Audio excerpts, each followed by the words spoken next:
నమస్తే శ్రీనివాసరావు గారు. నమస్కారం అండి. సార్, ఈ రోజు మనం మాట్లాడాల్సినటువంటి చాలా అంశాలు, ముఖ్యమైన టాపిక్స్, చాలా బర్నింగ్ టాపిక్స్ ఉన్నాయి. ముఖ్యంగా చూస్తే ఓకే. నిన్న నిన్న మొన్న ఒక కాపు యువకుడు బలైపోయాడు. కాపు యువకుడిని తీసుకొచ్చి కస్టోడియల్ టార్చర్ చేసి చంపేశారు. ఇంకేముంది అది ఇదని చెప్పేసి చిలవల పలవలు చేస్తూ వైసీపీ గాని, వైసీపీ అనుబంధ మీడియా, సోషల్ మీడియా చేసినటువంటి రచ్చ ఏదో మనం చూసాం. తీరా చూస్తే ఆ వ్యక్తి అనే వాడు ఒక రౌడీ షీటర్ అంటున్నాడు. సార్, రౌడీ షీటర్కి హక్కులు లేవా? రౌడీ షీటర్ని చంపేస్తారంటే అది వేరే డిబేట్. ఖచ్చితంగా చంపడానికి ఎవరికి హక్కు లేదు. ఒకటి చంపితే చట్ట ప్రకారంగా చర్యలు తీసుకోవాలి. తమిళనాడులో ఏం జరిగిందో అలాంటి రియాక్షన్ ఇక్కడ కూడా ఉంటుంది. కానీ రౌడీ షీటర్కి కులాన్ని అంటించి, రౌడీ షీటర్ను ఒక మహాత్ముడిగా చిత్రీకరించి దాని ద్వారా కులంలో చిచ్చుబెట్టి చీలికలు తీసుకురావాలనే ప్రయత్నం ఈ రోజు కూడా పవన్ కళ్యాణ్ నిరుకులు పెట్టాలి, ఈ ఇష్యూలో ధర్నాలు చేయండి అని చెప్పేసి కూడా ఒక టాస్క్ ఇచ్చినట్టుగా అయితే తెలుస్తోంది. అంటే దీని ద్వారా ఏం సాధించాలనుకుంటున్నారు వీళ్ళు? మన అంబటి రాంబాబు కూడా కొన్ని ఫోటోలు రిలీజ్ చేశాడు. తెరా చూస్తే సాయికృష్ణ కాదంటారా, సాయికృష్ణ చేతులు చచ్చిపోయిన నవీన్ రెడ్డి అనేటటువంటి వ్యక్తి ఫోటోలు అంటున్నారు. అంటే ఇంత బ్లండర్ మిస్టేకులు చేస్తూ, ఇంత గుడ్డిగా చేసేస్తూ, ఇంత దారుణంగా, అంటే చచ్చిపోయిన వ్యక్తి ఎవరో కూడా తెలియకుండా ఫోటోలు రిలీజ్ చేస్తూ ఇతనే చచ్చిపోయాడు, ఇతనే చంపేశారని చెప్పేసి మాటలు మాట్లాడటం.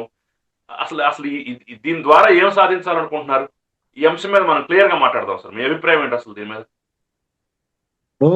నా అభిప్రాయం ఏంటంటే, కస్టోడియల్ టార్చర్ ఎవరిని చేసినా తప్పే. ఎందుకంటే రాజకీయ పార్టీలు, కులాలకు అతీతంగా పోలీస్ వ్యవస్థ కస్టోడియల్ టార్చర్ని మనం ఎంకరేజ్ చేయకూడదు. ఎందుకంటే ఖచ్చితంగా ఖండించాలి. అతను దొంగోడా లేకపోతే రౌడీ షీటరా అనేటువంటిది పక్కన పెడితే, వాళ్ళు రూల్ ప్రకారం వెళ్ళాలి. చట్టం ఒప్పుకోదు దానికి. అంటే ఇక్కడ ఆంధ్రప్రదేశ్ రాజకీయాలు ఒక ప్రత్యేకమైన పరిస్థితిలో ఉన్నాయి. చాలా విచిత్రంగా ఉంటుంది ఇక్కడ. ఎందుకంటే చాలా నీచమైన, ఇప్పుడు రెండు పార్ట్లుగా చూడాలి ఇందులో. ఒకటి, ఒక తల్లి బిడ్డ, అతను నేరస్తుడో లేకపోతే చాలా అక్రమాలు చేశాడు, చాలా కేసులు ఉన్నాయి, పోక్సో కేసులు ఉన్నాయి, గంజా కేసులు ఉన్నాయి, మర్డర్ కేసులు ఉన్నాయి, ఇలాంటివి చాలా 25-30 ఉన్నాయి కేసులు అంటున్నారు. అతను చిన్న వయసు, 25-26 ఏళ్ళు వయసు ఉంటుంది అతనికి. ఇంత చిన్న వయసులో ఆ రకంగా దారి తప్పి అన్ని కేసులు ఉన్నాయంటే ఊరికి ఇంత పెడతారండి ఎవడన్నా? పైగా అతను మర్డర్ చేశాడు. అది నవీన్ రెడ్డి అన్న ఫోటో ఇతను అంబటి రాంబాబు రిలీజ్ చేసే వరకు కూడా మనకి ఎవరికీ తెలియదు. అయితే అతన్ని అరెస్ట్ చేశారు అంటున్నారు, కానీ అతను అరెస్ట్ చేసినట్టుగా రికార్డులో లేదు. ఒకటి, రెండు, అరెస్ట్ చూపించలేదండి. కాబట్టి అంతవరకు వాళ్ళు సేఫ్. ఒక రకంగా చెప్పాలంటే వాళ్ళు ఏం చేసినా కానీ. అతన్ని అరెస్ట్ చేసిన దృశ్యాలు మరి వాళ్ళు చూపించినవి, అది వీళ్ళు నమ్మలేము వైసీపీ వాళ్ళని. ఎందుకంటే వాళ్ళు ఏం చూపిస్తున్నారు ఏంటో తెలియదు. సరే, ఆ తల్లి చెప్తుంది కదా, తెల్ల అబద్ధం ఆడాల్సిన అవసరం ఉండదు కాబట్టి స్వయంగా పోలీస్ స్టేషన్కి వెళ్ళాను, ఇలాగ మా వాడిని ఆ సిఐ ఇలా మాట్లాడారని చెప్తున్నారు కాబట్టి తల్లి మాట తీసుకుందాం మనం. తల్లి మాట తీసుకుంటే కనుక, ఒకవేళ అతను కనపడకుండా చేస్తే కనుక వాళ్ళు ఇంకా చంపారనేటువంటి నిర్ధారణ కలిగి ప్రభుత్వం ఈ విషయంలో చంద్రబాబు నాయుడు గారిని, పవన్ కళ్యాణ్ గారిని, కూటమి ప్రభుత్వాన్ని మెచ్చుకోవాలండి మనం. ఎలాంటి పక్షపాతం లేకుండా వాళ్ళు దీని మీద నిష్పక్షపాతంగా విచారణ జరగాలని చెప్పి ఒక కమిటీ వేసి దీని మీద నిజాలు తేల్చుకొని, అంతవరకు ఆ సిఐ గారిని విఆర్లో పెట్టారో మరి అక్కడ సస్పెండ్ చేశారు, మొత్తమే పక్క పంపించారు. ఈ విషయంలో ఖచ్చితంగా ప్రభుత్వాన్ని మనం మెచ్చుకోవాలి. ఈ విషయంలో డిపార్ట్మెంట్ పెద్దలను కూడా. ఎందుకంటే ఆందోళనకి విలువిచ్చారు. అక్కడ జరిగింది ఏం జరిగిందో తెలుసుకునే వరకు కూడా ఆ పోలీస్ అధికారిని అలాగే సర్వీస్లో ఉంచుకున్నారు. ఇది మనం ఇది ఆహ్వానించదగ్గ పరిణామం. రెండు, వైసీపీ ఎంత దిగజారుడు రాజకీయం అంటే, కులాన్ని అంటగట్టడం. ఒక నేరస్తుడు అతను, ఇక్కడ అతను చనిపోయాడు, లాకప్ డెత్ చేశారో లేకపోతే అది కొట్టి చంపారో ఏం చేశారో తెలియదు, కానీ అతనైతే మిస్సింగ్. ఈ విషయంలో అతని మీద సానుభూతి ఉన్నా కానీ మనమే ఏమంటున్నామండి, ఒక పసిపిల్లని అత్యాచారం చేస్తే ఏం చెప్తున్నాం? వాడు కేసులు, కోర్టులు అవసరమా? కాల్చి చంపండి ఎవరు అంటున్నారు? పౌర సమాజమే కదా అంటుంది. కాక్రోచ్లే కదా అంటున్నాయి. మరి అటువంటిప్పుడు మరి ఇతన్ని ఏ రకంగా మీరు అయ్యో పాపం అంటారు? ఇలాగ ఉమ్, కాన్ఫ్లిక్ట్ ఉంది మీకు ఇక్కడ, కాంట్రాస్ట్ ఉంది ప్రజల అభిప్రాయంలో. ఎవరి పట్ల ఎలా స్పందిస్తారో తెలియట్లా. ఇప్పుడు ఎవరినో ఒక ఆడబిడ్డని గొంతు కోసాడనుకో, ఉమ్, ఆడిని అక్కడే కొట్టి చంపమంటున్నారు. లేకపోతే గంజాయి మత్తులో బ్లేడ్ బ్యాచ్లు అవును. ఏమైనా చేస్తుంటే వాళ్ళని నడి రోడ్డు మీద తనకుండా తీసుకెళ్ళమన్నాం. అంతేందుకు నేనే చెప్పాను కదా, కొడాలి నాని ఎగిరెగిరి తనకుండా తీసుకెళ్ళమని చెప్పాను. ఎందుకంటే అతను స్వర కంపరం, ఉమ్, అతను స్వరం అయ్యి చూస్తే చిరాకు వస్తుంది కూడా భరించలేక చెప్తాం వాళ్ళని. ఇది అలాగని నిజంగా అలా తీసుకెళ్తే అయ్యో తప్పని మనమే అంటాం. కాబట్టి అందుకనే చట్టం కానీ ప్రభుత్వం కానీ చాలా జాగ్రత్తగా ఆచి తూచి వ్యవహరిస్తారు అధికారులు కానీ. మనైతే మనకు అప్పటికున్న భావోద్వేగాలకి సంబంధించి మన నోటికి వచ్చినట్టు మాట్లాడేది ప్రజలే, ఇష్టం వచ్చినట్టు అభిప్రాయం మార్చుకునేది ఇక్కడ. మీకు గుర్తుందా ఈ మధ్య కాలంలో రీసెంట్ గా చిన్న పిల్లల్ని అత్యాచారం చేసినటువంటి వృద్ధులు కానివ్వండి, ఒక స్కూల్ మాస్టర్ ఎవరో, రిటైర్డ్ స్కూల్ మాస్టర్ ఎవరో వస్తే అతను చెరువులో దిగి చచ్చిపోయాడు. అంతకుముందు ఉరేసుకొని చచ్చిపోయాడు. అప్పుడు పౌర సమాజం నుంచి ఒక పెద్ద అప్లాజ్ వచ్చింది. ఇది కదా కావాల్సిందని చెప్పేసి పెద్ద అప్లాజ్ వచ్చింది.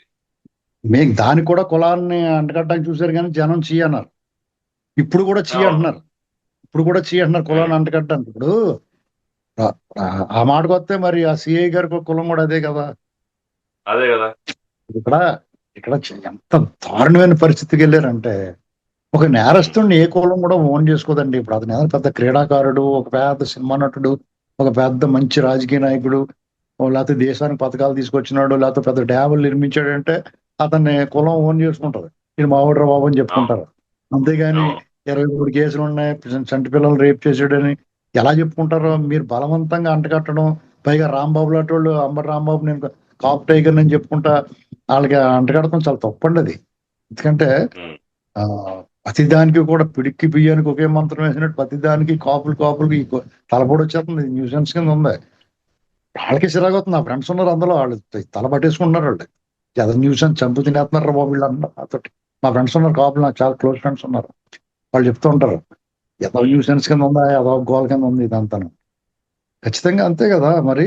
ప్రతిదానికి వాళ్ళని ఇప్పుడు వాళ్ళు బతికేది వాళ్ళు బతుకుతారు, హాయిగా ఉంటారు. మా మెట్ట ప్రాంతాల కాపులు చాలా పౌరుషంగా దర్జాగా ఉంటారు. వాళ్ళు ఇలాంటివి న్యూసెన్స్ వాళ్ళకి అదో గోల మాకు న్యూసెన్స్ అనుకుంటారు. ఉమ్. ఇలాంటివి మనకి కూడా పిల్లల్లో గొడవ, చదువులు, సంస్కారం, ఆస్తులు, పెద్ద పెద్ద పొజిషన్లు ఉన్న వాళ్ళు ఉంటారు. వాళ్ళకి ప్రతి దాంట్లోనూ ఈ గోలెటర్ బాబు అనుకుంటారు కదా. ఇది వరకు కమ్మాళ్ళ మీద పడ్డారు, ఇప్పుడు కాపుల మీద పడ్డారు. ఏమైనా కానీ జగన్మోహన్ రెడ్డి ఇదే పని. ఇప్పుడు అతను చెప్పాడు అంటే అందరికీ అంటే టాస్క్ ఇచ్చాడు. సమాజం ఇప్పుడు ఆ సమాజం దీన్ని ఈ కుట్రలు గ్రహించి దీని నుంచి బయటపడే అవకాశం ఉందంటారు. ఇప్పుడు మొత్తానికి పవన్ కళ్యాణ్ నిరుకుని పెట్టాలి, వాళ్ళ ఆ సమాజాన్ని చేల్చాలనేదే జగన్మోహన్ రెడ్డి ప్రైమ్ మోటో అని చెప్పేసి అంటున్నారు. ఇది గమనిస్తున్నారంటారా, లేదంటే కొంతమంది నల్ల కోటేసుకుని వచ్చేటటువంటి లాయర్లు, విశ్లేషకుల రూపంలో వచ్చే వాళ్ళ మాటలు విని ఆ ట్రాప్ లో పడుతున్నారంటారా? ఏమీ పడరండి. ఎందుకంటే ఒకానొక సమయంలో 30-40 ఏళ్ల క్రితం అన్ని కులాల్లో కూడా ఎడ్యుకేషన్ తక్కువ ఉండేది. ఎడ్యుకేషన్ తక్కువ ఉండేది, కొంచెం మెచ్యూరిటీ లెవెల్స్ తక్కువ ఉండేవి. ఇంత సామాజిక మాధ్యమాలు, ఇంత ప్రసార సాధనాల్లో ఇంత ప్రభావం లేవు అప్పుడు. అప్పట్లో కొంచెం ఎవరన్నా ప్రలోభపడినా, మాయలో పడినా కానీ వాళ్ళు ప్రతి ఒక్కళ్ళు చదువుకున్నారు, ఆలోచించే అవకాశం ఉంది, ఎవరు ఏంటి అనేటువంటి తెలుసుకుంటున్నారు, ఎవడు ఏం మాట్లాడినా దాని వెనక ఏముంది అనేటువంటిది ఆలోచిస్తున్నారు. అర్థమైందండి మీకు ఇక్కడ. అది. అందుకనే ఈ 2 ఏళ్లలో జగన్మోహన్ రెడ్డి గ్యాంగ్ కుల చిచ్చు పెట్టడానికి ఏ చిన్న అవకాశాన్ని కూడా వదలలేదు. చూసుకొని రావాల్సి. ఉమ్, ఒక పాస్టర్ గారు మోటార్ సైకిల్ మీద వెళ్తా పడిపోయిపోయాం. ఆయన దురదృష్టం, అవును. ఆయన చావు వల్ల ముంచుకొచ్చేసింది, ముచ్చు కబళించేసింది ఆయన్ని.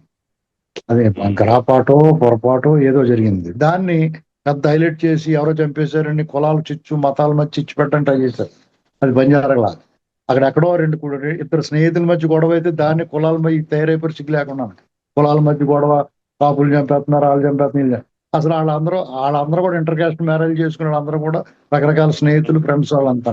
అదే కదా, ఇలాగే కందుకూరు. ప్రతి చోట ఇలాంటి కనీసం 10-20 ప్రయత్నాలు జరిగినాయి. అవును. ఆఖరికి ఏ స్థితికి వచ్చారంటే, పసిబిడ్డను ఉమ్, రేప్ చేసినోడు అరెస్ట్ అయ్యి అతను ఉమ్, మిస్సింగ్ అవటం అది వేరే కదా. అది లీగల్ గాను మానవ హక్కులు ఇవన్నీ చూసుకోవాలా.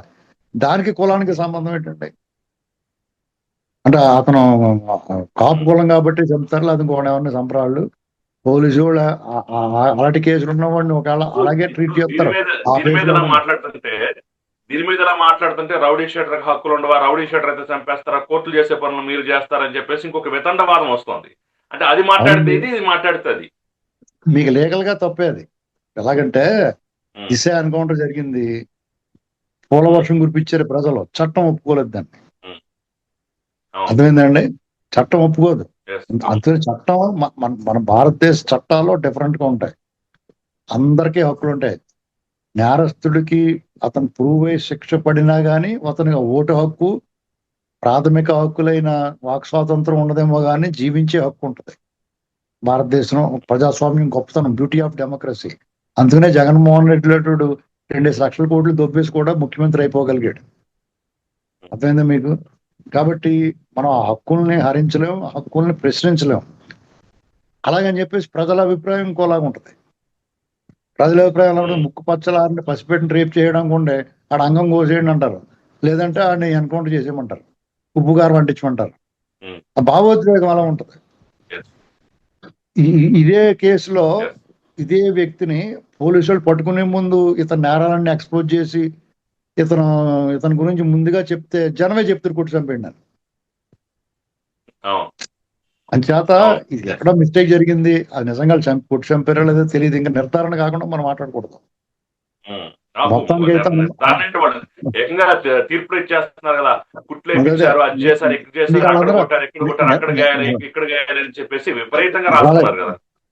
ఫేక్ ఫోటోలే ప్రచారం చేసిన వాళ్ళని, నిర్ధారణ కాకుండా మాట్లాడిన వాళ్ళ మీద కూడా కేసు నమోదు చేస్తే ఇలాంటి ప్రచారాలు ఆగుతాయండి. దుష్ప్రచారాలు. ఆ తల్లికి ఎంత బాగుంటది. డెఫినెట్ గా తల్లికి కొడుకు ఈ లెక్కన అంబటరాంబాబు మీద కేసు పెట్టారుగా. ఇప్పుడు తల్లికి కొడుకు ఎలాంటి వాడైనా ప్రేమ ఉంటదండి, దాన్ని ఎవ్వడం శంకించలేం. బిడ్డ అవును, ఏదో కారణం వల్ల తప్పు చేసాడని ఒప్పుకోదు తల్లి.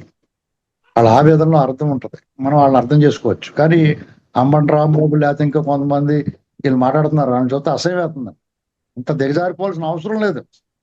నువ్వేం సాధిస్తావు? ఇంకా 3 ఏళ్ళు ఉంది ఎలక్షన్, మీరు ఏం చేసినా పీకలేరు. జగన్మోహన్ రెడ్డి డైరెక్ట్ గా చెప్పాడు కాపుల మధ్య ఇచ్చి పెట్టండి అని. అంటే ఇది వరకు కులానికి మధ్య పెట్టేవారు, ఇప్పుడు ఏకంగా కాపులోనే పెట్టేయమన్నాడు. కాపులకి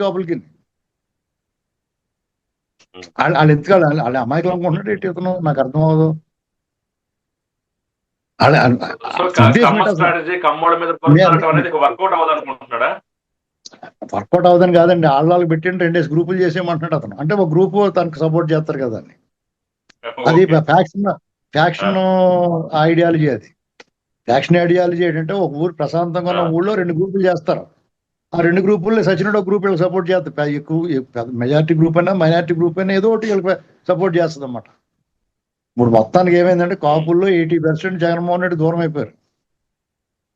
దానికి కారణం ఏంటో వెతుక్కోకుండా, దాని మూలం ఏంటో తెలుసుకుని దాన్ని చేసుకోకుండా, సమీక్ష చేసుకోకుండా అతను ఎందుకు దూరం అయ్యారు అది ఆలోచించుకోవాలి. అతను ఏమన్నాడు, 2019 ఎన్నికల ముందు పిఠాపురంలో నిలబడి నేను కాపు రిజర్వేషన్ గురించి మాట్లాడనని చెప్పాడు. నువ్వు మాట్లాడకపోతే మానవ్ చంద్రబాబు నాయుడుకి ఈడబ్ల్యూఎస్లు ఇచ్చిన 5% తీసి పడేసాడు. అంతేకాకుండా నిత్యం పవన్ కళ్యాణ్ గారిని, ఎంత లేదన్నా కాపులు అందరూ ఆరాధిస్తారు కదా పవన్ కళ్యాణ్ గారిని, చిరంజీవి గారిని. పవన్ కళ్యాణ్ గారిని పచ్చిబూతులు తిప్పించాడు, ఆయన వ్యక్తిగత జీవితంలోకి వెళ్ళిపోయాడు. కాపు నాయకులు అనుకున్న వాళ్ళని చాలా మందిని ఇబ్బంది పెట్టాడు. వాళ్ళ పార్టీలో ఉన్న కాపుల చేత కాపులను తిట్టించి చాలా నీచంగా మాట్లాడిచ్చాడు రాంబాబు వాళ్ళ చేత, పేరు నాని వీళ్ళ చేత. తర్వాత చిరంజీవి గారి చేత అయ్యా బాబు అనిపించుకున్నాడు రప్పించుకుని. అది ఎంత లేదన్నా చిరంజీవి గారు గొప్పతనం కాబట్టి మర్యాద ఇచ్చాడు. కానీ అక్కడ ఎలా పోర్ట్రేట్ చేశారు, ఆ వీడియోలు తీసి ఎలా బయట పంపించారు, అదంతా వాళ్ళ మీద ప్రభావం చూపించింది. మనకి ఎవరి దగ్గర గౌరవం ఉంటుందో అనుకున్నారు వాళ్ళు. డెఫినెట్ గా జగన్మోహన్ రెడ్డి అంటే వెగట వచ్చింది. అదే కాకుండా సహజంగానే సాధారణ ప్రజల కింద ఇతను పరిపాలనలో ఏగలేకపోయారు. కులపరంగానే ఇబ్బంది పెట్టాడు, సమాజంలో ప్రజలుగా కూడా ఇబ్బంది పడ్డారు. దీని పరిష్కారం ఎలా చేసుకోవాలి? అవును శ్రీనివాస్ గారు, ఫైనల్ గా చెప్పండి. ఈ కేసుని, ఈ అంశాన్ని కరెక్ట్ గా ప్రభుత్వం డీల్ చేసి ఇప్పుడు యాక్షన్ దిశగా అడుగులు వేస్తుంది అనుకోవచ్చు అంటారా? ఏదన్నా ఎక్కడన్నా కొంత లేట్ చేసింది, తడబాటు జరిగింది అనుకోవచ్చు అంటారా? ఏమి తప్పు చేయరండి వాళ్ళు ఏం పోద్దండి, ప్రభుత్వం ఉంది. ఆ చంపేసినోడు కొట్టి నిజంగా అతనైనా తప్పు చేసేయడం కూడా సీఏ బలైపోతాడు అంతే. ప్రభుత్వానికి అదేం పోతే చట్ట ప్రకారం వెళ్ళిపోమంటారు. కమిటీ వేస్తారు, వాళ్ళు ఎలా చెప్తారు చేస్తారు. వాళ్ళు ఎవరో ఏలో చూపించలేరు. పైగా ఈ సమావేశంలో Chandrababu CM, deputy CM, DGP వీళ్ళందరూ పాల్గొన్నారు. మీరు ఇక్కడ ఊరికి వీళ్ళు అరుస్తారు తప్ప వీళ్ళ నోరే బయటపడుతుంది, వీళ్ళ నోరు స్మెల్ బయట కనపడుతుంది. పాపలందరూ అసహించుకుంటారు. కానీ కానీ ఇక్కడ కామెంట్ వస్తుంది, మీరు ఒప్పుకుంటారో ఒప్పుకోరో కానీ కామెంట్ వస్తుంది. ఆఫ్టర్ ఆల్ ఒక రౌడీ షీటర్ మీద ఇష్యూ చేస్తే దీనికోసం సీఎం స్థాయిలో, డిప్యూటీ సీఎం స్థాయిలో డీజీపీని పిలిపించి అంత ప్రాధాన్యత ఇవ్వాల్సినటువంటి అవసరం ఉందా అని చెప్పేసి కూడా కామెంట్ వస్తుంది. అక్కడ చంద్రబాబు నాయుడు గారు ప్రాధాన్యత ఇచ్చింది కాపులకండి. ఎందుకంటే ఇది కాపుల ఇష్యూగా మార్చడానికి ట్రై చేసాడు జగన్మోహన్ రెడ్డి, కాబట్టి అతనికి మోకాలు గడికి తగ్గొట్టేసాడు జగన్మోహన్ రెడ్డి. అలా మాట్లాడుకున్నాం, అర్థమైందా? ఇక్కడ ఏంటంటే వాళ్ళు కాపుల్ని లాగి కాపులు కుర్రని చంపేశారు అంటున్నారు. కాబట్టి చంద్రబాబు నాయుడు గారు ప్రాధాన్యత ఇచ్చింది, విలువనిచ్చింది, గౌరవించింది కాపుల్ని. ప్రభుత్వం చంద్రబాబు గారు, పవన్ కళ్యాణ్ గారు. ఇప్పుడు ఇక్కడ పవన్ కళ్యాణ్ గారిని కూడా కాపులు తిడుతున్నారు కదా, తిట్టుతున్నారు కదా వాళ్ళ చేత, చాలా దారుణంగానే. అసలు దానికి అర్థం ఉందా? 10 మందిని ఎవరో ఒకళ్ళు ఇప్పుడు అసంతృప్తి ఉన్న వాళ్ళు ఉంటారు. టీడీపీని తిడతలేదా? టీడీపీ వాళ్ళే టీడీపీని తిట్టి వాళ్ళు లేరా? విమర్శించి వాళ్ళు లేరు? దారుణంగా విమర్శిస్తున్నారు. అలాంటి వాళ్ళందరినీ పట్టుకుని ఏదో ఉద్ధరిద్దామని తయారవుతే జగన్మోహన్ ఆవాస్ ఒకటండి. జగన్మోహన్ రెడ్డికి ఇక మళ్ళా అధికారంలోకి వచ్చి ఏమి కనపట్లా. ఇక ఇలా తెగబట్టి చాలా దారుణాలు చూస్తాం. ఇంకా మీరు ఏముందండి, ఇంకా చాలా దారుణాలు చూస్తారు. 2029 దాకా భరించాలి. తర్వాత ఇంకా ఆనవాళ్ళు ఉండదు అతను, ఇంకా అడ్రస్ లేకుండా పోతాడు.